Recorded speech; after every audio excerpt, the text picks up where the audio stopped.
வேல்மாறல் மகாமந்திரத்தை தொடர்ந்து படிக்கிறாங்க. அது அதிசயம் என்னன்னா, மொத்தம் குறிப்பிட்ட நபர், அதுல இவங்க கடைசியில இருக்கிறாங்க, கிடைக்கிறதுக்கு வாய்ப்பே இல்லை. திடீர்னு அவங்களுக்கு ஒரு போன் வந்து, நீங்க செலக்ட் ஆயிட்டீங்க, வாங்க, விசா ப்ராசஸ் ஆயிடுச்சு, போயிட்டாங்க. அந்த சவுதியில நர்ஸா இருந்தாங்க. அது அதிசயம் கிடையாதுங்க. உடல்நிலை சரியில்லாம மயக்கம் போட்டு விழுகிறாங்க. அதே இடத்துல, வேலை பார்க்குற இடத்துல கொண்டு போய் வைக்கிறாங்க. ஹாஸ்பிட்டல்ல பார்க்குறாங்க, டாக்டர் செக் பண்றாரு.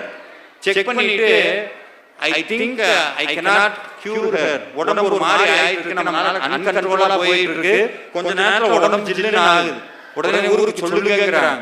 சொல்லி இதெல்லாம் பேசிட்டு இருக்காங்க. நடந்த அடுத்த அந்த பொண்ணு ஒரு குறிப்பிட்ட நேரத்துக்கு மேல மூச்சை இழுத்து எந்திரிச்சிருச்சு. ஆனா அந்த பொண்ணு எந்திரிச்சுன்னு அம்மான்னு சொல்லல, அப்பான்னு சொல்லல. தரிக்கி நமன் முறுக்கவரின் எருக்குமதி தரித்த முடி படைத்த விரல் படைத்த இறை கலருக்கு நிகராகும். இந்த மந்திரத்தினுடைய வரி என்ன தெரியுங்களா? யமனையே எட்டி உதைத்த